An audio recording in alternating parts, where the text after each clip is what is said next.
Un cheval sauvage hennit désespérément dans la nuit, réveillant une famille endormie, alors que les flammes dévorent leur domaine centenaire. En quelques secondes, l'impossible se produit. L'animal qui a toujours évité les humains risque maintenant tout pour les sauver. Ce périple de courage animal changera à jamais le destin de 4 générations, révélant des liens ancestraux qui défient la science moderne. Préparez-vous à une histoire d'héroïsme sans mots qui fera galoper votre cœur. Abonnez-vous, laissez un j'aime et dites-nous d'où vous nous regardez. Dans la paisible campagne normande, où le ciel bleu embrassait les champs verdoyants et les collines majestueuses dessinaient des contours parfaits à l'horizon, la famille Dubois cultivait son histoire depuis des générations. C'était un petit univers en soi, où le temps semblait s'écouler en harmonie avec les cycles de la nature. La propriété des Dubois, avec ses 500 hectares de terre fertile, représentait plus qu'un simple lopin de terre. C'était le dépositaire vivant de la mémoire familiale, gardant dans chaque recoin une histoire, dans chaque arbre un souvenir. La vieille bâtisse en bois et en pierre, érigée par l'arrière-grand-père Gérard il y a plus de 100 ans, se dressait fièrement comme une sentinelle silencieuse du passage des générations. À ses côtés, la grange centenaire, construite avec des poutres de chêne et de châtaignier, témoignait silencieusement des transformations du temps, tout en abritant non seulement outils et récoltes, mais aussi les traditions transmises de père en fils. Madame Élise, la matriarche de 78 ans, était la gardienne des histoires familiales. Ses mains ridées par le dur labeur de la terre préparaient encore le café fort qui réveillait la famille chaque matin. Ses yeux marrons, malgré l'âge, conservaient l'éclat de la sagesse acquise au fil de décennies d'observation attentive de la vie. C'était elle qui insistait encore pour maintenir vivantes les anciennes traditions, même lorsque le monde moderne frappait à la porte avec insistance. Jacques, son fils de 55 ans, avait repris la gestion du domaine depuis près de 2 décennies. Homme pragmatique et obstiné, il considérait les histoires de sa mère sur les esprits protecteurs et les entités de la nature comme des superstitions sans fondement. Diplômé en agronomie, il avait mis en œuvre des techniques modernes, de cultures qui avaient doublé la productivité du domaine, mais entrait fréquemment en conflit avec sa mère au sujet de l'abandon des pratiques traditionnelles. « Maman, le monde a changé. Nous devons être efficaces pour survivre », disait-il, tandis que Madame Élise hochait la tête en silence, sachant que certaines vérités ne peuvent pas s'expliquer, seulement se vivre. La petite fille Marine, 28 ans, enseignante à l'école du village, représentait le pont entre les 2 mondes. Diplômée en pédagogie, elle était revenue dans la petite ville après ses études dans la capitale, déterminée à valoriser la culture locale à travers l'éducation des enfants. Elle portait en elle autant le pragmatisme de son père que la sensibilité spirituelle de sa grand-mère. Mais c'était Michel, le protagoniste de notre histoire, qui vivait le plus profond conflit intérieur entre tradition et modernité. À 32 ans, le vétérinaire avait construit une carrière prometteuse à Paris, travaillant dans une clinique réputée pour animaux exotiques. Sa vie urbaine semblait solidement établie jusqu'à ce qu'un divorce traumatisant le laisse à la dérive, remettant en question tous ses choix. 6 mois auparavant, il était revenu au domaine familial, soi-disant pour une visite temporaire qui s'était finalement prolongée indéfiniment.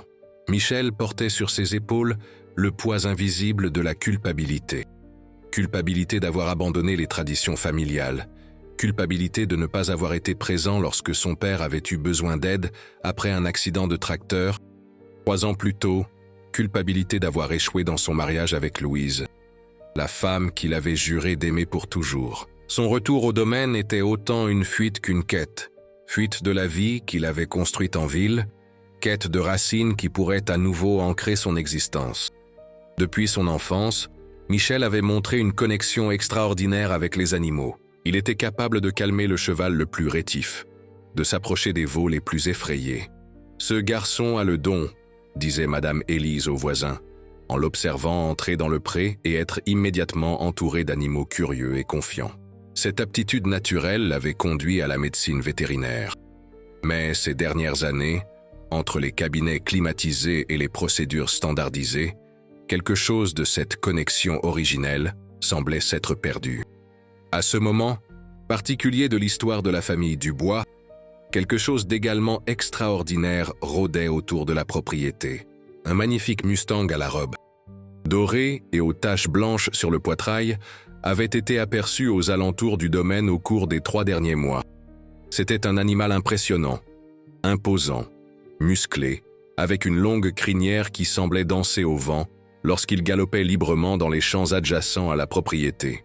Personne ne connaissait son origine, et toutes les tentatives d'approche s'étaient révélées infructueuses.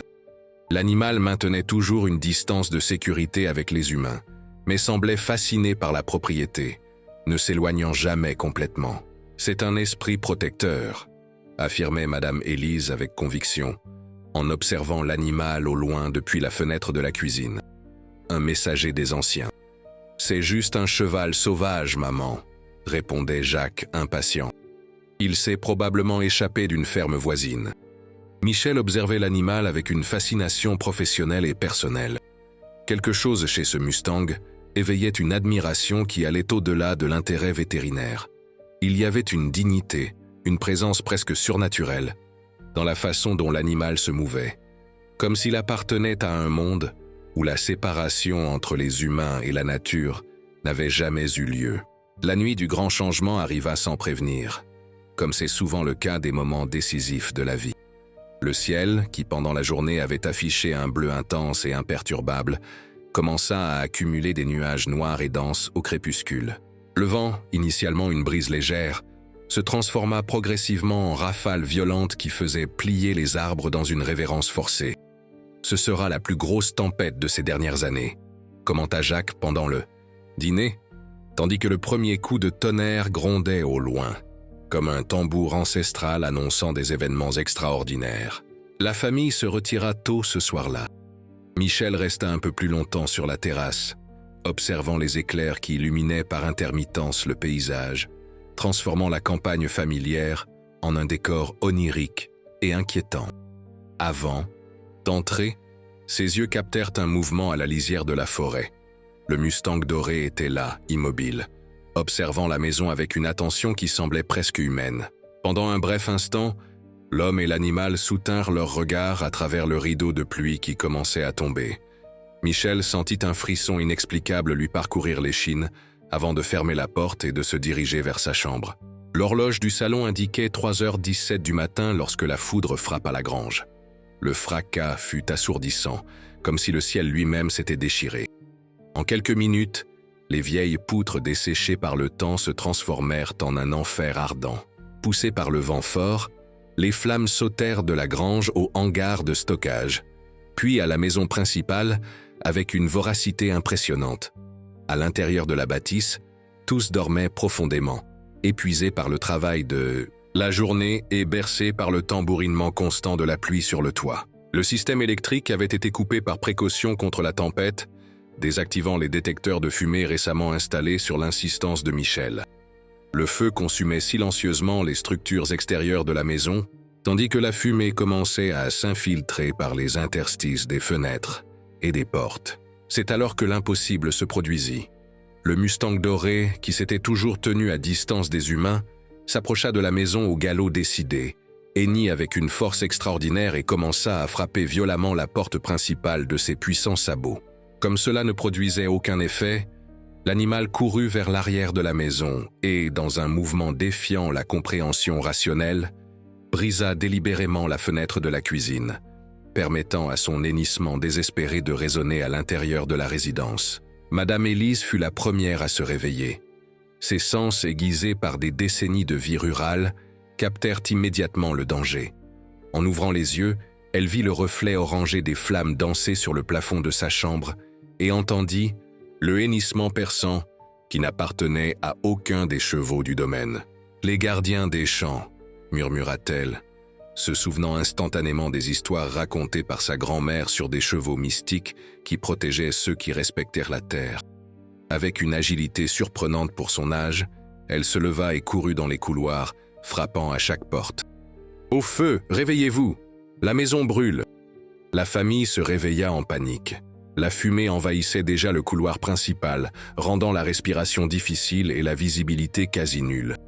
Jacques tenta d'atteindre le téléphone pour appeler les pompiers. Mais les flammes bloquaient déjà l'accès au salon. « Par ici !» cria Michel, guidant la famille vers la porte de derrière, la seule qui semblait encore accessible. Mais en y arrivant, ils découvrirent avec horreur que les flammes avaient complètement encerclé cette sortie. C'est à ce moment critique, alors que le désespoir menaçait de paralyser tout le monde, que le Mustang apparut de nouveau. Le majestueux animal surgit à travers le rideau de fumée comme une apparition dorée, hennit avec force, et commença à se diriger vers une fenêtre latérale qui n'avait pas encore été atteinte par le feu. « Suivez le cheval !» cria Madame Élise, avec une conviction inébranlable. « Il connaît le chemin. » Jacques hésita juste une seconde avant que l'instinct de survie ne l'emporte sur son scepticisme. « Allons-y !» ordonna-t-il, prenant sa mère par le bras tandis que Michel aidait Marine qui toussait violemment à cause de la fumée. En suivant l'animal, la famille réussit à sortir par la fenêtre de l'ancien cellier, quelques instants, avant que le toit de la cuisine ne s'effondre dans un fracas assourdissant de bois et de tuiles. Mais le danger était loin d'être écarté. Le feu s'était propagé au pré sec près de la maison, créant une barrière enflammée qui avançait rapidement, poussée par le vent impitoyable. Le Mustang hennit de nouveau, attirant l'attention de la famille, et commença à galoper lentement en direction du ruisseau qui traversait la propriété, sans alternative. Les Dubois suivirent l'animal à travers les champs partiellement en flammes, protégeant leur visage de la chaleur intense et de la fumée suffocante. La scène était surréaliste. 4 silhouettes humaines traversant un champ en flammes, guidées par un magnifique cheval sauvage dont la robe dorée reflétait le rouge orangé du feu, créant l'illusion que l'animal lui-même brûlait sans être consumé. À 3 reprises, le Mustang changea de direction, détournant la famille des zones où le feu avançait plus rapidement, démontrant une perception du danger qui transcendait l'instinct animal commun. Ils atteignirent finalement le ruisseau, dont le courant était renforcé par la pluie torrentielle. L'eau offrait une protection contre l'avancée des flammes, et la famille entra partiellement dans le courant, observant, atterrés, leur maison et leur mode de vie être consumés par le feu implacable.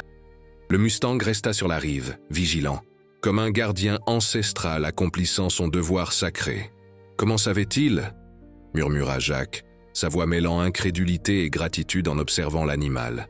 Comment a-t-il su pour le feu avant même que les détecteurs ne puissent se déclencher?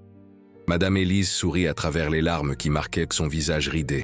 « Il y a des choses en ce monde, mon fils, qui ne peuvent être expliquées. Par ta science, les anciens connaissèrent des vérités que nous avons oubliées. » Michel observait le Mustang avec une admiration qui transcendait sa formation scientifique. L'animal resta avec eux jusqu'à l'aube, lorsque les premiers voisins arrivèrent pour offrir leur aide. Ce n'est que lorsque la famille fut en sécurité, entourée de personnes prêtes à aider, que le majestueux cheval hennit une dernière fois et disparut dans la forêt adjacente, aussi mystérieusement qu'il était apparu des mois auparavant. La nouvelle de l'incroyable sauvetage se répandit rapidement dans la région. En quelques heures, des dizaines de voisins et d'habitants de la petite ville voisine se réunirent sur la propriété, apportant de la nourriture, des vêtements, offrant un abri temporaire et de la main-d'œuvre pour la reconstruction. Il était touchant de voir comment la tragédie éveillait le meilleur esprit communautaire, une solidarité qui semblait endormie à l'époque moderne de l'individualisme.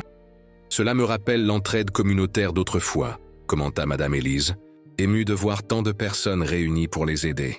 Quand une famille traversait des difficultés, toute la communauté se mobilisait.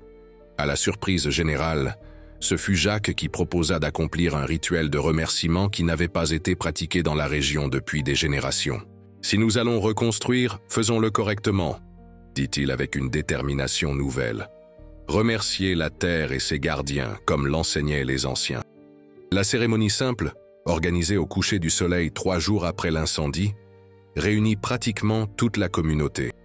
Sous la direction de M. Antoine, l'un des derniers connaisseurs des traditions ancestrales de la région, ils offrirent des fruits, des herbes et des prières, en remerciement à la nature pour la vie préservée, demandant la permission de reconstruire en harmonie avec l'environnement.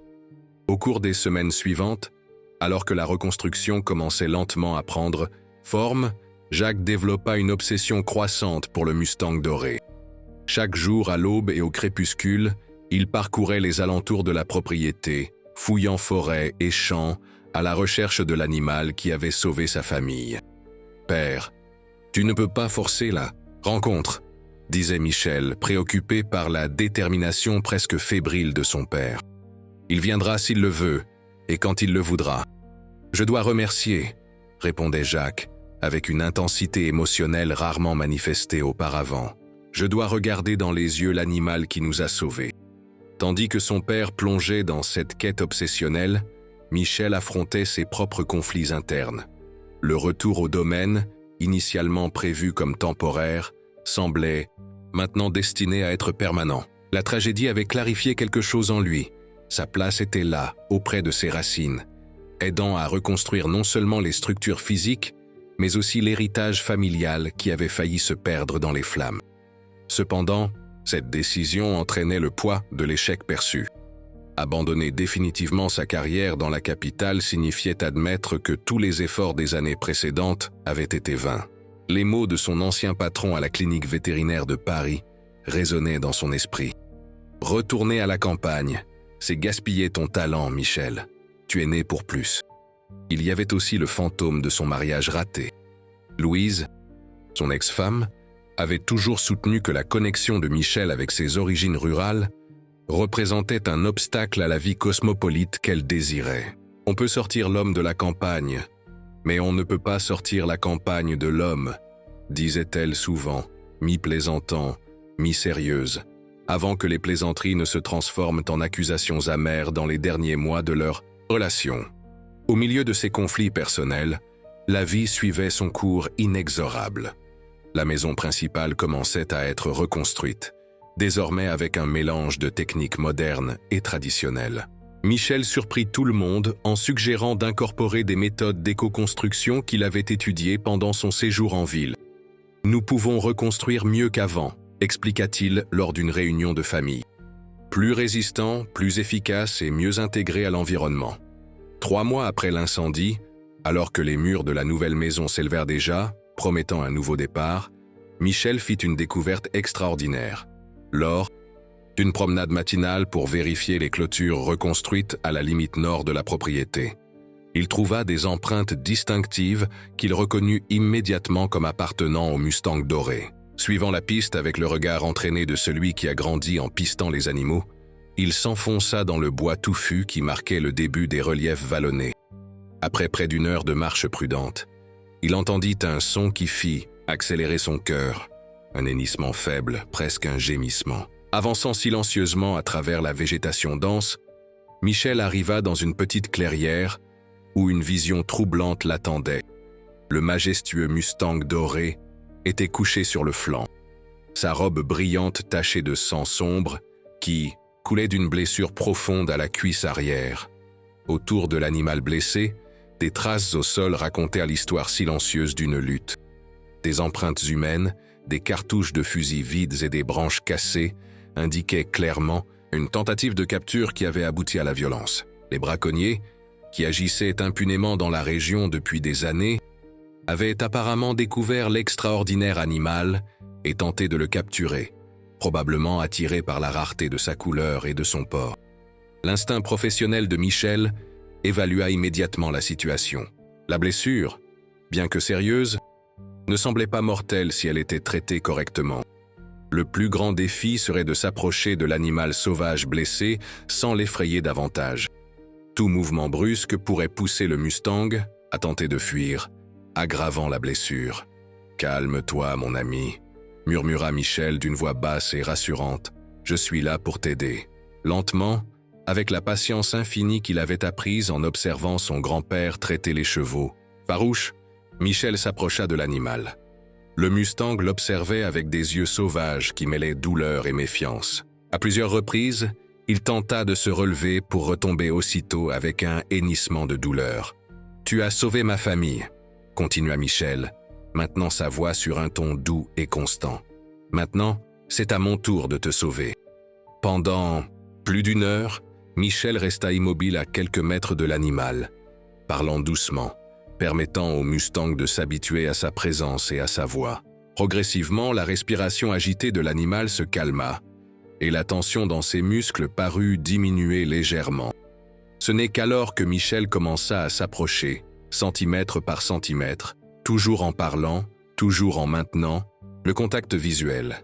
Quand il réussit enfin à toucher l'encolure de l'animal, il sentit une connexion presque électrique, comme si quelque chose au-delà du contact physique se produisait. Le Mustang frémit légèrement, mais ne tenta ni de fuir ni d'attaquer. Avec une extrême précaution, Michel examina la blessure. C'était une coupure profonde, probablement causée par une balle qui avait éraflé le muscle de la cuisse sans toucher l'os ni les artères principales. Un coup de chance au milieu de la tragédie. Le saignement avait diminué, mais l'infection était une menace réelle.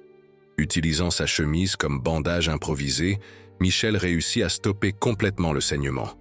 Il devait chercher de l'aide et du matériel médical, mais craignait de laisser l'animal seul, vulnérable aux prédateurs ou au retour des braconniers. Après mûre réflexion, Michel prit une décision risquée. Il retira sa ceinture et créa une sorte de lit-col improvisé.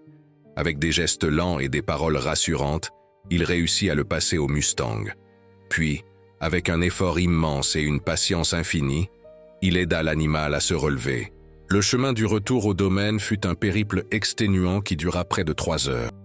Le Mustang boitait lourdement, devant s'arrêter fréquemment pour se reposer. Michel restait à ses côtés, offrant un soutien physique et émotionnel par des paroles constantes d'encouragement. Lorsqu'ils émergèrent enfin de la forêt en vue du domaine en reconstruction, ils furent accueillis avec stupeur et admiration. Jacques, qui revenait tout juste d'une autre recherche infructueuse du Mustang, resta paralysé d'émotion en voyant son fils guider doucement l'animal blessé. « Michel !» s'exclama-t-il en courant vers lui. « Tu l'as trouvé !»« Il est blessé, père !» répondit Michel avec urgence. « Des braconniers, j'ai besoin de mon matériel médical et d'un endroit tranquille pour le soigner. » Dans les heures qui suivirent, la formation vétérinaire de Michel fut mise à l'épreuve comme jamais auparavant.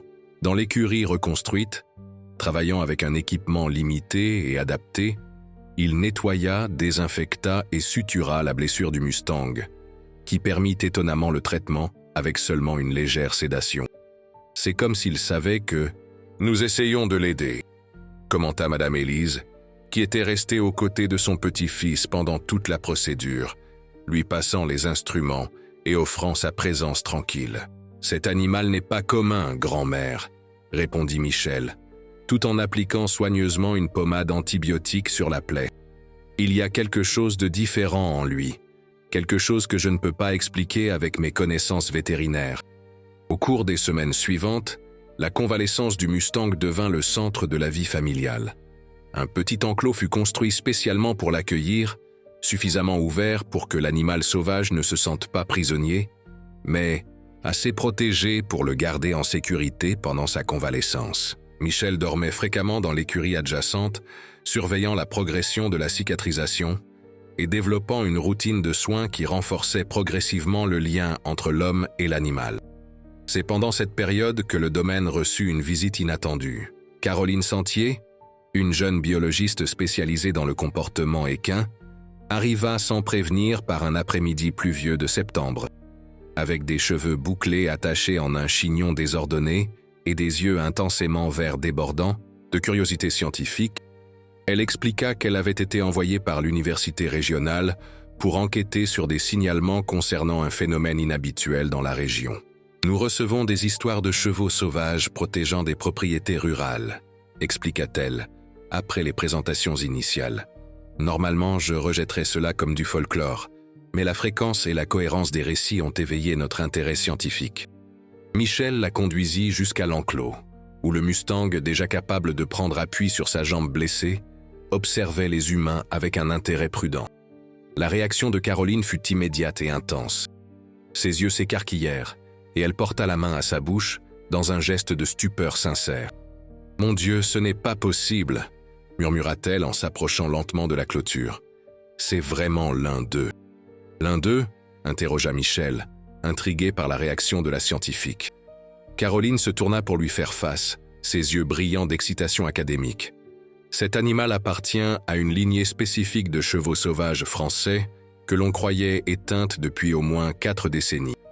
Dans la littérature scientifique, ils sont classifiés comme une sous-espèce unique du cheval rustique, local, mais dans le folklore régional, ils sont connus sous le nom de gardiens des champs. Madame Élise, qui s'était approchée silencieusement pour écouter la conversation, intervint d'une voix émue. Les anciens disaient que ces chevaux pouvaient sentir le danger avant qu'ils ne se manifestent, qu'ils protégeaient ceux qui respectaient la terre. Au cours des jours suivants, Caroline installa une petite station de recherche au domaine. Avec des équipements modernes de surveillance, y compris des caméras thermiques et des capteurs de mouvement, elle commença à étudier systématiquement le comportement du Mustang doré, qui montrait des signes de plus en plus clairs de rétablissement sous les soins dévoués de Michel. Le vétérinaire et la biologiste développèrent rapidement un partenariat professionnel qui commençait à déborder sur le plan personnel, unissant leurs connaissances scientifiques respectives aux traditions orales préservées par Madame Élise. Ils réussirent à assembler un puzzle fascinant sur l'histoire naturelle et culturelle de ces animaux spéciaux. Selon nos archives historiques et les récits que nous avons collectés dans la région, expliqua Caroline lors d'un dîner familial, cette zone faisait partie d'une ancienne route migratoire de ces chevaux spéciaux. Ils se déplaçaient saisonnièrement entre les hauteurs et les vallées, suivant des schémas transmis génétiquement à travers les générations. « Et qu'est-ce qui a interrompu cette migration ?» demanda Jacques, qui avait développé au cours des derniers mois un intérêt sincère pour les traditions qu'il rejetait auparavant. La construction du barrage sur la rivière des Pierres, il y a environ 20 ans, répondit Caroline en montrant une carte qu'elle avait étalée sur la table. Le projet a été mis en œuvre sans études environnementales adéquates et a complètement bloqué la route migratoire ancestrale. La population de ces chevaux, déjà réduite par la chasse et la perte d'habitat, a été fragmentée en groupes, isolés, conduisant à la croyance qu'ils avaient été complètement éteints. La révélation sur le barrage réveilla des souvenirs endormis chez Jacques. « Je me souviens des protestations contre cette construction, » dit-il pensif. Plusieurs agriculteurs plus âgés s'y sont opposés, citant d'anciennes traditions sur les routes sacrées des animaux. À l'époque, je pensais que c'était juste de la superstition. Ce n'était pas de la superstition, affirma Caroline avec conviction. C'était un savoir écologique traditionnel, basé sur des siècles d'observation et de coexistence harmonieuse avec l'environnement. Quelque chose que la science moderne commence tout juste à reconnaître et à valoriser. La présence de la biologiste et ses découvertes catalysèrent une transformation profonde, non seulement au sein de la famille Dubois, mais dans toute la communauté régionale. L'histoire du Mustang qui avait sauvé la famille de l'incendie, désormais enrichie par les connaissances scientifiques sur sa rareté et sa signification écologique, se répandit largement, suscitant un nouvel intérêt pour les traditions locales et les questions environnementales affectant la région. Des réunions communautaires commencèrent à avoir lieu sur le terrain du domaine, à mesure que la reconstruction avançait. Ce qui avait été initialement conçu comme un simple remplacement des structures perdues se transforma progressivement en un projet plus ambitieux et significatif. Michel et Caroline, travaillant ensemble, proposèrent d'intégrer des techniques durables inspirées des traditions ancestrales de la région aux solutions modernes d'architecture verte. Nos ancêtres construisaient en harmonie avec la terre, pas contre elle, expliquait Michel lors d'une de ces réunions, en présentant des croquis d'un nouvel aménagement pour le domaine. Nous pouvons combiner ce savoir ancestral avec des technologies modernes à faible impact. Des murs en pisé renforcés, des systèmes de récupération d'eau de pluie, l'énergie solaire et des techniques de permaculture furent intégrés au projet de reconstruction.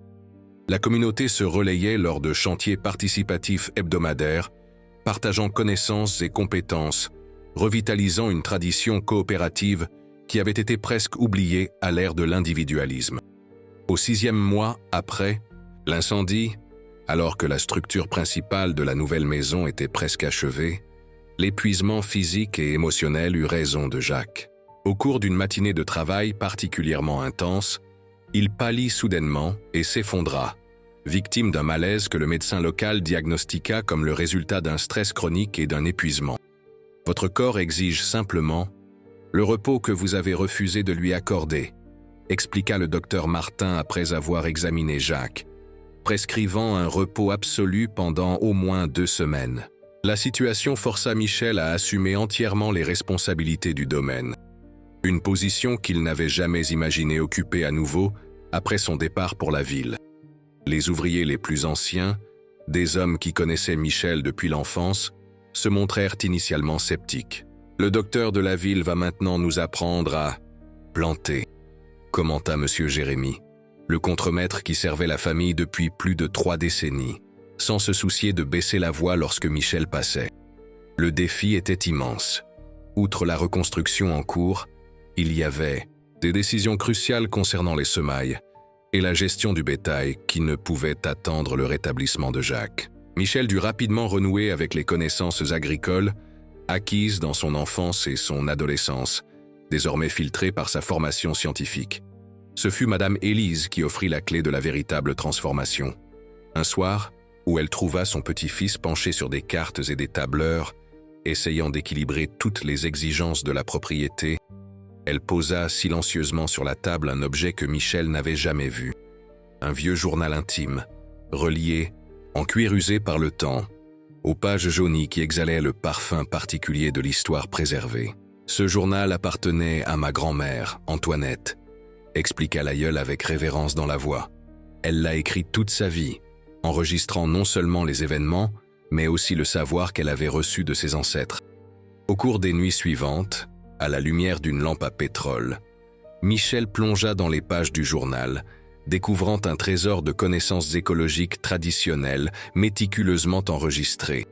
Techniques de plantation basées sur les phases de la Lune, méthodes naturelles de lutte contre les parasites, système de rotation préservant la fertilité du sol.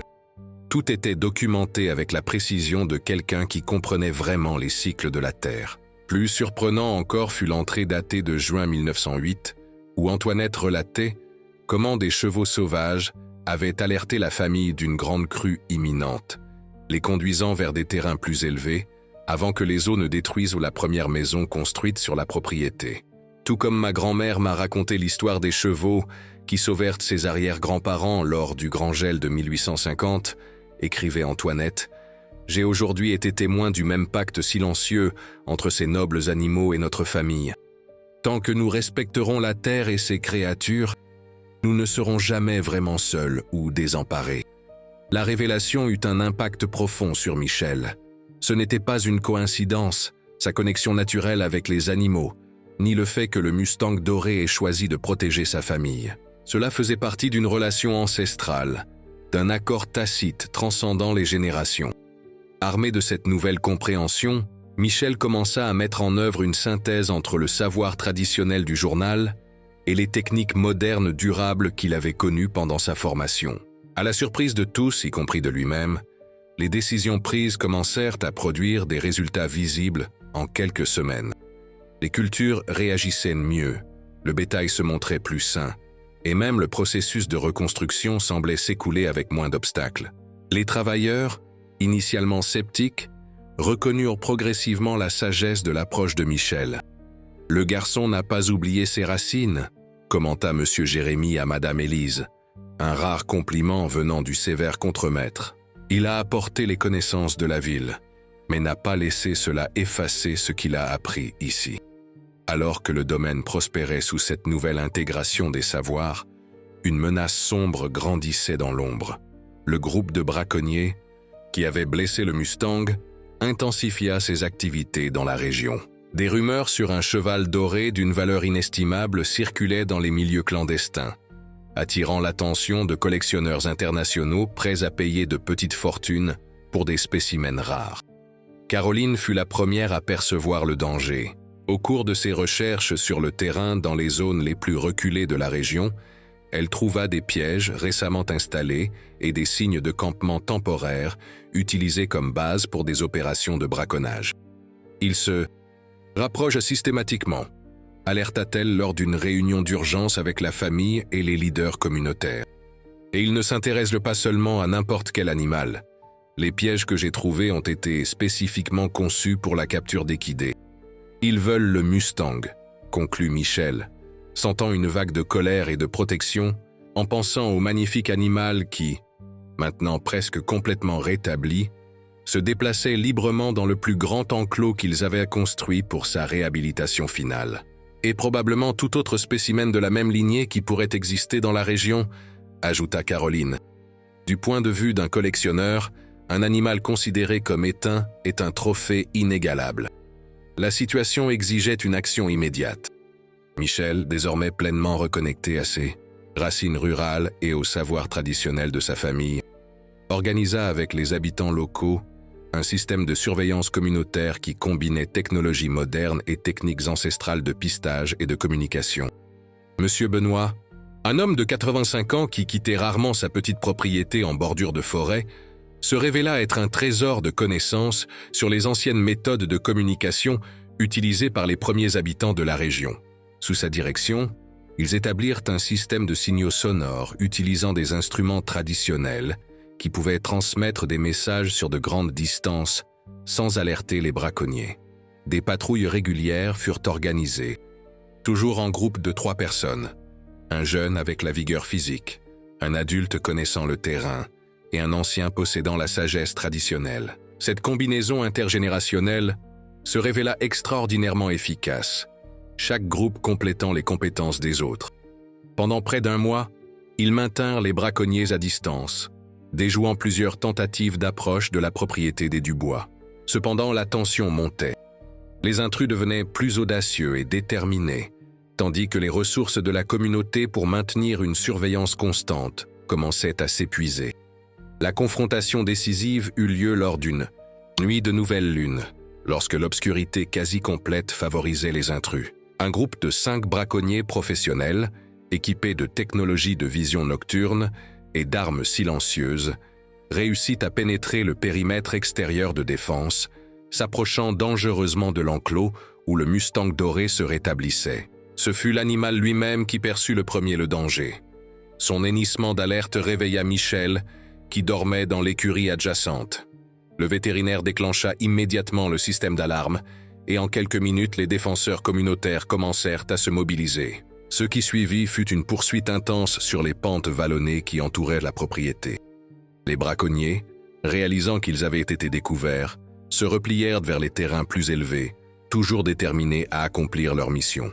Michel, Caroline et un groupe d'habitants locaux suivirent leur piste, utilisant des techniques traditionnelles de pistage qui leur permettaient de suivre les intrus même dans l'obscurité quasi complète.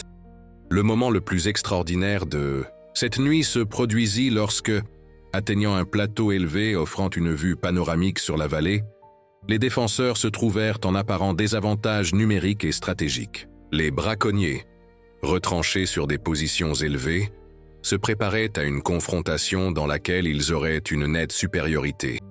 C'est alors que l'impossible se produisit une fois de plus.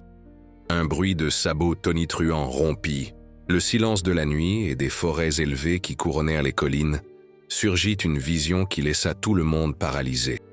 Une petite harde de chevaux sauvages, menée par le Mustang doré qui s'était d'une manière ou d'une autre, échappé de son enclos au domaine, chevauchait vers le groupe avec une coordination impressionnante. Les animaux n'attaquèrent pas directement les braconniers, mais se déplacèrent en cercle qui créait la confusion et bloquait les voies de fuite, tandis que de puissants hennissements résonnaient dans les collines, un système de communication propre qui défiait toute explication scientifique conventionnelle. « C'est incroyable !» murmura Caroline, observant la scène avec une stupeur professionnelle. « Ils agissent comme une unité coordonnée, presque comme des gardiens », compléta Michel, se souvenant des histoires du journal de son arrière-grand-mère. Profitant de la distraction et de la confusion des braconniers, la communauté, utilisant des techniques ancestrales de conduite d'animaux apprises des derniers gardiens des traditions locales, réussit à flanquer les intrus. La confrontation se termina sans violence physique. Les braconniers, encerclés et en net désavantage, se rendirent aux autorités qui avaient été alertées et arrivèrent à l'aube. Les semaines suivantes furent d'intenses activités et de célébrations. La capture des braconniers conduisit à la découverte d'un réseau international de trafic d'animaux rares, entraînant plusieurs arrestations et la mise en place de mesures plus strictes de protection de l'environnement dans la région.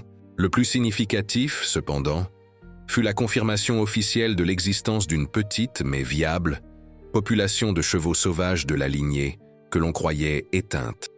L'étude scientifique menée par Caroline, combinant ses connaissances académiques avec le savoir traditionnel préservé par la communauté, fut publiée dans des revues spécialisées, apportant une reconnaissance internationale à la région. 1 an après l'incendie qui avait failli tout détruire, le domaine du bois s'était transformé en quelque chose qui transcendait sa fonction originelle. Ce n'était plus seulement une propriété agricole productive, mais un centre vivant de préservation culturelle et environnementale. La maison principale, entièrement reconstruite, incorporait désormais des éléments architecturaux qui honoraient à la fois la tradition et la durabilité. Autour d'elle, de nouvelles structures servaient d'espaces éducatifs où les jeunes de la région pouvaient apprendre simultanément des techniques agricoles modernes et des savoirs traditionnels. Une partie importante de la propriété fut officiellement désignée comme zone de préservation, créant un corridor écologique qui permettait la libre circulation de la harde de chevaux sauvages récemment redécouverte. Des panneaux informatifs racontaient l'histoire de la relation entre la famille Dubois et ses animaux extraordinaires, éduquant les visiteurs sur l'importance de la préservation non seulement de la biodiversité, mais aussi de la diversité culturelle et du savoir traditionnel. Michel, complètement réconcilié avec son passé urbain et son présent rural, décida de rester définitivement sur la propriété familiale. Sa clinique vétérinaire, installée dans l'un des nouveaux bâtiments, se spécialisa dans la faune locale et les animaux de ferme, combinant médecine moderne et pratiques traditionnelles de guérison, validées scientifiquement. Caroline, qui était initialement venue pour une brève recherche, trouva au domaine, et en Michel non seulement un terrain fertile pour ses études, mais aussi un partenaire qui partageait sa passion pour la connaissance et la préservation. Après des mois de collaboration professionnelle qui s'épanouirent progressivement en une relation personnelle profonde, elle accepta l'invitation de transférer définitivement sa base de recherche sur la propriété, devenant partie intégrante de la famille élargie. Jacques, remis de son malaise et transformé par l'expérience, assuma un rôle qu'il n'avait jamais imaginé pour sa retraite. Il devint éducateur, partageant avec les jeunes de la région le parcours d'un homme initialement sceptique qui avait appris à valoriser le savoir ancestral sans abandonner les bénéfices de la science moderne.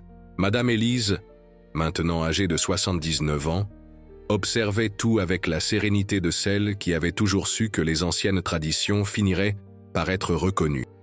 Les matins de forte rosée, on pouvait la voir marcher lentement jusqu'à la lisière de la forêt, où souvent un certain Mustang doré l'attendait. Aucun homme n'avait jamais réussi à s'approcher autant de l'animal que la vieille dame, qui conversait avec lui comme s'ils étaient de vieux amis partageant des souvenirs d'un temps où les humains et la nature n'étaient pas séparés. Le plus extraordinaire, cependant, était la relation qui s'était établie entre le Mustang doré et le domaine.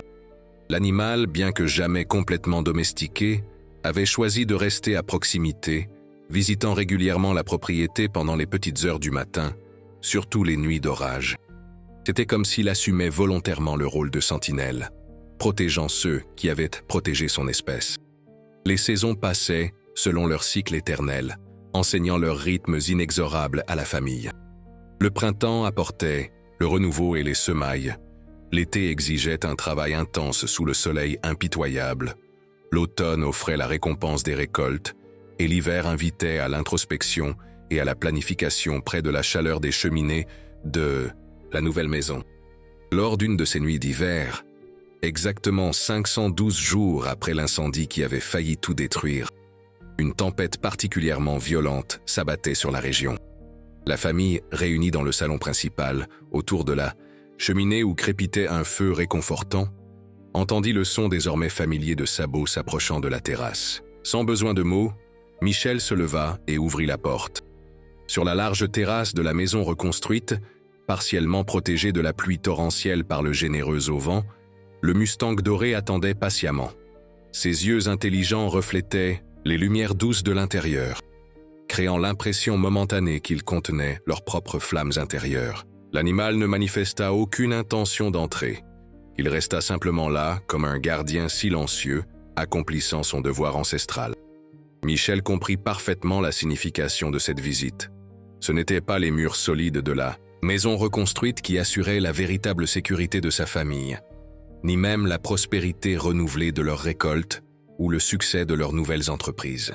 La véritable sécurité venait de cette connexion profonde avec la terre et ses habitants, de cette alliance ancienne renouvelée à travers les générations, le pacte silencieux entre les humains qui respectent la nature et les extraordinaires gardiens qui surgissent aux moments les plus cruciaux pour leur rappeler leur appartenance au grand cycle de la vie.